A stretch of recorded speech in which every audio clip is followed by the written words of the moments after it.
శ్రీమాత్రే నమ. జై గురు దత్తాత్రేయ నమ.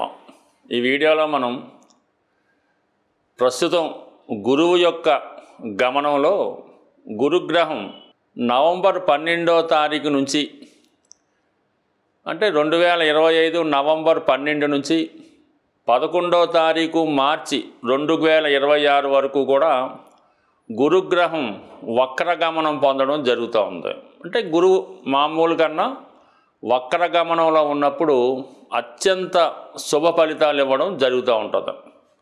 సో మళ్ళా మనకి ఇదే గురువు అక్టోబరు 18వ తారీఖు నుంచి డిసెంబరు 5వ తారీఖు వరకు అంటే ఇంతంతా 2025వ సంవత్సరం అక్టోబర్ 18 నుంచి డిసెంబర్ 5 వరకు కూడా గురువు కర్కాటక రాశిలో సంచరించడం జరుగుతూ ఉంటుంది. అంటే అక్టోబర్ 18న కర్కాటకంలో ప్రవేశించిన గురువు నవంబర్ 12వ తారీఖున వక్రగమనం పొంది తిరిగి మళ్ళా మిథున రాశిలోకి ప్రవేశించడం జరుగుతుంది. సుమారుగా ఒక 50 రోజుల పాటు ఈ గురువు కర్కాటక రాశిలో తన ఉచ్చక్షేత్రంలో అత్యంత బలవంతుడై సంచరించడం జరుగుతూ ఉంటుంది. అంటే మొత్తం మీద పునర్వసు నక్షత్రంలోనే ఇదంతా జరుగుతుంది. పునర్వసు నక్షత్రం 3 పాదాలు మిథున రాశి యందు, 1 పాదం కర్కాటక రాశి యందు సంచరించడం జరుగుతూ ఉంటుంది. ఈ కారణం వల్ల ఏంటంటే గురువు ఈ సమయంలో మీకు కర్కాటకంలో గురువు ఉచ్చ పొందడం జరుగుతూ ఉంటుంది.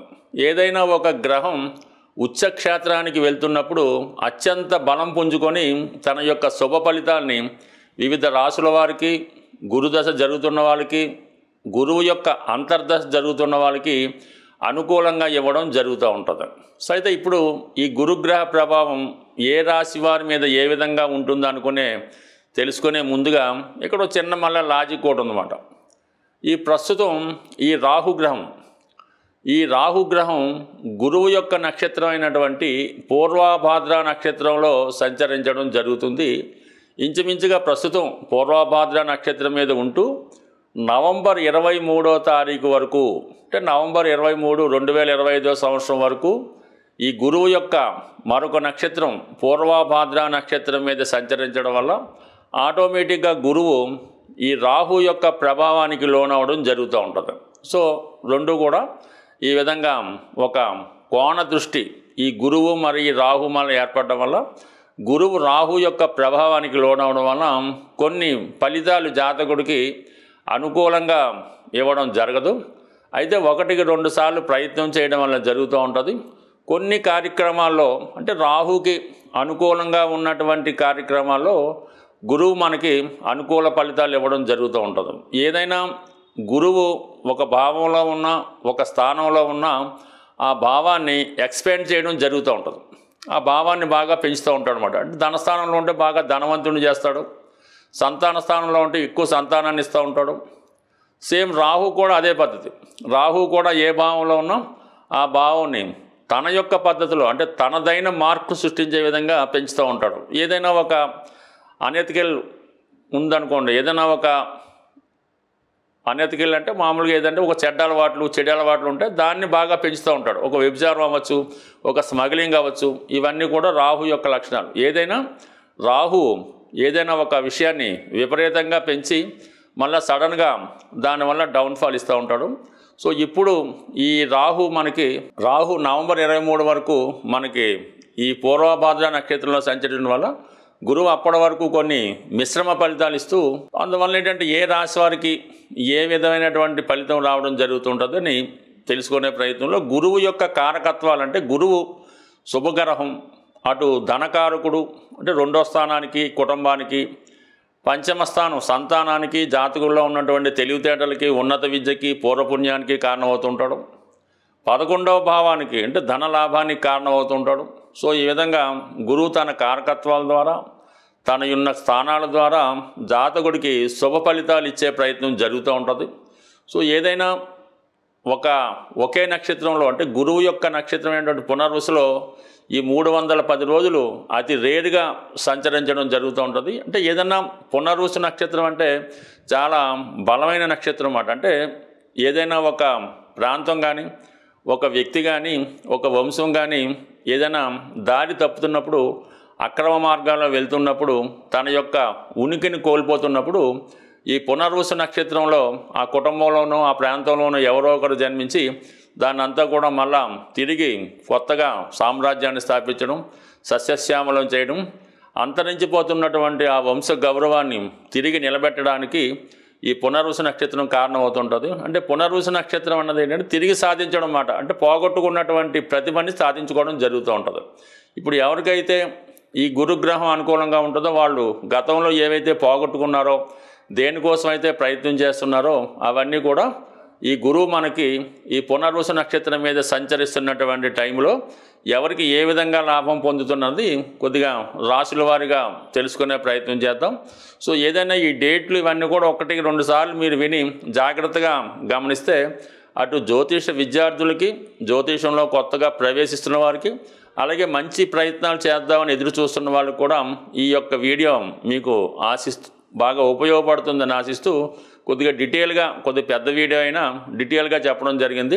బట్ ఏదైనా శాస్త్రం మీద అభిమానం ఉన్న వాళ్ళకి, కొద్దిగా మైండ్ పెట్టి వింటున్న వాళ్ళకి ఇది ఖచ్చితంగా ఉపయోగపడుతుంది. ఈ వీడియోలో మనం కన్యా రాశి వారికి 310 రోజుల పాటు గురువు పునర్వసు నక్షత్రంలో సంచరించడం వల్ల ఈ రాశి వారికి జరిగే ప్రయోజనాలు తెలుసుకునే ప్రయత్నం చేద్దాం. ఖచ్చితంగా ఈ రాశివారు మరి కొద్ది రోజుల్లో, అంటే అక్టోబర్ 18 నుంచి డిసెంబర్ 5వ తారీఖు మధ్యలో 11వ స్థానంలోకి రాబోతున్న గురువు కొరకు ఎదురు చూడవలసిందే. ఎప్పుడైతే మీకు గురువు 11వ స్థానంలో ఎంటర్ అయ్యాడో సుమారుగా 50 రోజుల పాటు మీరు జీవితంలో అత్యంత శుభమైన కాలాన్ని చూడబోతున్నారు. అంటే గురువు 11వ స్థానంలో ఉచ్చక్షేత్రంలో మరియు కొద్ది రోజుల పాటు వక్ర గమనంలో ఉండడం వల్ల ఒక త్రిఫుల్ బెనిఫిట్ లాంటిది ఈ జాతకులు పొందబోతున్నారు. ఎస్పెషల్లీ 4, 7, 10 సంబంధించిన భావాల్లో సంపూర్ణ ఫలితాలు రావడం జరుగుతుంది. అంటే ఒకటేంటంటే గృహం 4వ స్థానం కాబట్టి మాతృ సౌఖ్యం లభిస్తుంది, మాతృ దేశాన్ని సందర్శిస్తుంటారు, అలాగే మాతృ వర్గీయులు మీకు సహకరిస్తారు, చదువులో ఏమైనా పెండింగ్ ఉంటే అది కంప్లీట్ అవుతుంది, స్థిరాస్తులు మీ పేరులోకి రావడం జరుగుతుంటుంది, అలాగే కొత్తగా స్థిరాస్తులు కొనాలనే మీ ప్రయత్నం నెరవేరుతుంటుంది. విద్యార్థుల విద్యలో అధికమైనటువంటి లాభాన్ని పొందుతారు. ఇక సప్తమం, విదేశ ప్రయత్నాలు ఫలిస్తాయి, వివాహ ప్రయత్నాలు అనుకూలిస్తూ ఉంటాయి, ఆగిపోయినటువంటి వివాహ ప్రయత్నాలు తిరిగి పునఃప్రారంభం అవడం జరుగుతూ ఉంటుంది. ఎందుకంటే మనకు అక్కడ శని భగవానుడు ఉండడం వల్ల ముఖ్యంగా ఈ కన్యా రాశి వారికి వివాహ ప్రయత్నాలు ఆటంకం రావడం, కుదిరినట్టే కుదిరి పోస్ట్పోన్ అవడం, అంటే వచ్చిన సంబంధాలు కూడా కొద్దిగా వయసులో పెద్దవో, హెల్త్ ప్రాబ్లం ఉన్నవో, సరైనటువంటి ఉద్యోగం లేనివో రావడం జరుగుతూ ఉంటుంది. ఈ విధంగా ఇటువంటి వివాహ సంబంధాలు కుదుర్చుకోవడంలో, నిర్ణయించుకోవడంలో ఇబ్బంది పడుతున్న వారికి ఈ సమయంలో వివాహ ప్రయత్నాలు ఫలించడం, వివాహం కూడా జరిగే సూచనలు ఉంటాయి. ఇక దశమ భావం అంటే ఉద్యోగంలో అభివృద్ధి వస్తుంది, కొత్త ఉద్యోగ ప్రయత్నాలు ఫలిస్తాయి. అలాగే గతంలో మీరు ఏదైనా ఉద్యోగ ప్రయత్నం కానీ వ్యాపారం కానీ ప్రారంభించి మధ్యలో ఆగి ఉంటే అది కంప్లీట్గా నెరవేరుతూ ఉంటుంది. ఇది ఎక్కువగా ఈ కన్యా రాశిలో ఎస్పెషల్లీ సినిమా రంగంలో ఏ డిపార్ట్మెంట్లో ఉన్నా వారికి కంపల్సరీగా మంచి రోజులు వచ్చాయని చెప్తాను. వారి యొక్క ఆదాయం పెరుగుతుంది. తర్వాత ఏంటంటే వైద్య వృత్తిలో ఉన్నవాళ్ళు, న్యాయవాద వృత్తి, ఎడ్యుకేషన్ సంబంధించిన వాళ్ళందరికీ కూడా మీరు ఎంతో కాలంగా ఎదురు చూస్తున్నటువంటి అభివృద్ధి ఈ సమయంలో మీకు రావడం జరుగుతూ ఉంటుంది. ఇక రొటీన్గా మనకి ప్రస్తుతం గురువు దశమ స్థానంలో ఉంటూ పునర్వసు మీదకి రావడం వల్ల గురువు యొక్క క్షేత్రాలు ఇందాక అనుకున్నట్టు సేమ్ మళ్ళా ఈ చతుర్థ భావం, మళ్ళా సప్తమ భావం, మళ్ళా దశమ భావం యాక్ట్ అవుతాయి. అంటే ఇదివరకు ఎలా ఉంటుందంటే కొంత ఫలితాలు అనిశ్చయంగా ఉంటుంటాయి. ఇప్పుడు కంప్లీట్గా గురువు ఏ ఫలితం ఇవ్వగలడో ఆ ఫలితాన్ని ఎటువంటి అడ్డంకి లేకుండా ఇవ్వడం జరుగుతూ ఉంటుంది. అంటే సాధారణంగా ఒక గ్రహం ఏ రాశిలో ఉంటే ఆ రాశి ఫలితాలు ఇస్తాడు. అలాగే ఆ రాశిలో 3 నక్షత్రాలు ఉంటాయి కాబట్టి ఈ 3 నక్షత్రాల్లో ప్రయాణించినప్పుడు ఫలితాలు మళ్ళీ మారుతూ ఉంటాయి. కొంతకాలం పాటు గురువు రాహు నక్షత్రం మీద ఉండడం వల్ల, అంటే ఆగస్టు 12కు ముందు రాహు నక్షత్రంలో ఉండడం వల్ల కొంత ఇబ్బందులు, కొన్ని చికాకులు రావడం జరిగింది. ఇప్పుడు సంపూర్ణంగా పునర్వసు నక్షత్రం మీదకి రావడం వల్ల ఏంటంటే కంప్లీట్గా తన ఫలితాలు మాత్రమే ఇవ్వగలుగుతాడు.